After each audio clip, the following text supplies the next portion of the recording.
ಅಥಣಿಯಲ್ಲಿ ದೇಶಭಕ್ತಿಯ ಸಾಗರ. ಸಾವಿರಾರು ಕಂಠಗಳಲ್ಲಿ ಮೊಳಗಿದ ಭಾರತ್ ಮಾತಾ ಕಿ ಜೈ. ಬೆಳಗಾವಿ ಜಿಲ್ಲೆಯ ಅಥಣಿ ನಗರದಲ್ಲಿ ದೇಶಭಕ್ತಿಯ ಭಾವನೆಗಳನ್ನು ಮೂಡಿಸುವಂತೆ ಬೃಹತ್ ತಿರಂಗ ರ್ಯಾಲಿ ವಿಜೃಂಭಣೆಯಿಂದ ನಡೆಯಿತು. ಗಚ್ಚಿನ ಮಠದ ಪೂಜ್ಯ ಶ್ರೀ ಶಿವಬಸವ ಸ್ವಾಮಿಗಳು ಹಾಗೂ ಶ್ರೀ ಶೆಟ್ಟರ್ ಮಠದ ಶ್ರೀ ಮರುಳಸಿದ್ಧ ಮಹಾಸ್ವಾಮಿಗಳು ಅವರ ದಿವ್ಯ ಸಾನ್ನಿಧ್ಯದಲ್ಲಿ ಅಖಿಲ ಭಾರತೀಯ ವಿದ್ಯಾರ್ಥಿ ಪರಿಷತ್ ಹಿರಿಯ ಗಣ್ಯರು ಹಾಗೂ ಮಾಜಿ ಸೈನಿಕರ ನೇತೃತ್ವದಲ್ಲಿ ನಡೆದ ರ್ಯಾಲಿಗೆ ಅಥಣಿ ನಗರ ಸಾಕ್ಷಿಯಾಯಿತು.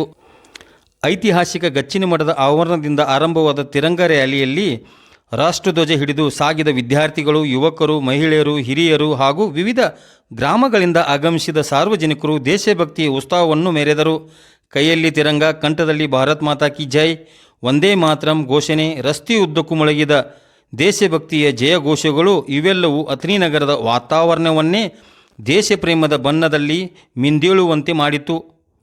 ಗಚ್ಚಿನ ಮಠದಿಂದ ಹೊರಟ ರ್ಯಾಲಿ ಅಂಬೇಡ್ಕರ್ ವೃತ್ತದ ಮಾರ್ಗವಾಗಿ ನಗರದ ಪ್ರಮುಖ ರಸ್ತೆ ಹಾಗೂ ವೃತ್ತಗಳ ಮೂಲಕ ಸಾಗುತ್ತಾ ಶಿವಯೋಗಿ ವೃತ್ತದವರೆಗೆ ಬಂದು ತಲುಪಿತು.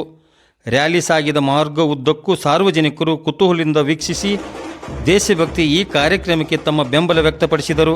ಈ ಸಂದರ್ಭದಲ್ಲಿ ಮಾಜಿ ಶಾಸಕರಾದ ಮಹೇಶ್ ಕುಮಟಳ್ಳಿ, ಧರ್ಯಪಟ್ಟಕ್ಕನವ್ರ, ಸಿದ್ದಪ್ಪ ಮುದುಕನ್ನವ್ರ, ಗಿರೀಶ್ ಬುಟಾಳಿ, ಪುಟ್ಟು ಹಿರೇಮಠ್, ಸಂಪತ್ ಕುಮಾರ್ ಶೆಟ್ಟಿ, ಶ್ರೀಮತಿ ಸರಸ್ವತಿ ನ್ಯಾಮಗೋಡ್ ಸೇರಿದಂತೆ ಅನೇಕ ಪ್ರಮುಖ ಮುಖಂಡರು, ಹಿರಿಯ ಗಣ್ಯರು, ವಿವಿಧ ಸಂಘಟನೆಯ ಪದಾಧಿಕಾರಿಗಳು ಹಾಗೂ ಸಾಮಾಜಿಕ ಕಾರ್ಯಕರ್ತರು ಭಾಗವಹಿಸಿದ್ದರು. ರ್ಯಾಲಿ ಉದ್ದಕ್ಕೂ ಕೇಳಿ ಬಂದ ವಂದೇ ಮಾತರಂ, ಭಾರತ್ ಮಾತಾ ಕಿ ಜೈ ಘೋಷಣೆಗಳು ಯುವ ಜನತೆಯಲ್ಲಿ ದೇಶಪ್ರೇಮದ ಕಿಚ್ಚು ಹೊತ್ತಿಸುವಂತಿದ್ದವು. ರಾಷ್ಟ್ರಧ್ವಜದ ಮುಂದೆ ಎಲ್ಲರೂ ಒಂದಾಗಿ ನಿಂತು ದೇಶದ ಏಕತೆ, ಸಾರ್ವಭೌಮತೆ ಮತ್ತು ಅಖಂಡತೆಯನ್ನು ಎತ್ತಿ ಹಿಡಿಯುವ ಸಂದೇಶವನ್ನು ಸಾರಿದರು. ಒಟ್ಟಾರೆ ಅಥಣಿಯಲ್ಲಿ ನಡೆದ ಈ ಬೃಹತ್ ತಿರಂಗ ರ್ಯಾಲಿ ಕೇವಲ ಒಂದು ಮೆರವಣಿಗೆಯಾಗಿರದೆ ದೇಶಭಕ್ತಿಯ ಭಾವನೆಗಳನ್ನು ಜನಮನದಲ್ಲಿ ಮತ್ತಷ್ಟು ಗಟ್ಟಿಗೊಳಿಸುವ ಕಾರ್ಯಕ್ರಮವಾಗಿ ಗಮನ ಸೆಳೆಯಿತು. ಸಾವಿರಾರು ಜನರ ಹೆಜ್ಜೆಗಳು ಒಂದೇ ದಿಕ್ಕಿನಲ್ಲಿ ಸಾಗಿದರೆ ಸಾವಿರಾರು ಕಂಠಗಳು ಒಂದೇ ದನಿಯಲ್ಲಿ ದೇಶದ ಹೆಸರನ್ನು ಮೊಳಗಿಸಿದವು. ತಿರಂಗಾದ ನೆರಳಿನಲ್ಲಿ ಒಂದಾದ ಅಥಣಿ, ದೇಶಭಕ್ತಿಯ ಘೋಷಣೆಗಳಿಂದ ಮೊಳಗಿದ ಅಥಣಿ, ರಾಷ್ಟ್ರಧ್ವಜದ ಗೌರವವನ್ನು ಎತ್ತಿ ಹಿಡಿದ ಅಥಣಿಯ ಈ ಬೃಹತ್ ತಿರಂಗ ರ್ಯಾಲಿ ನಗರದ ಜನಮನದಲ್ಲಿ ಬಹುಕಾಲ ನೆನಪಿನಲ್ಲಿ ಉಳಿಯುವಂಥ ದೇಶಪ್ರೇಮದ ಕ್ಷಣಗಳಿಗೆ ಸಾಕ್ಷಿಯಾಯಿತು. ವರದಿ ವಿಠ್ಠಲ್ ಕೋಕಾಟೆ.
इकड़ सर ए इकड़ सर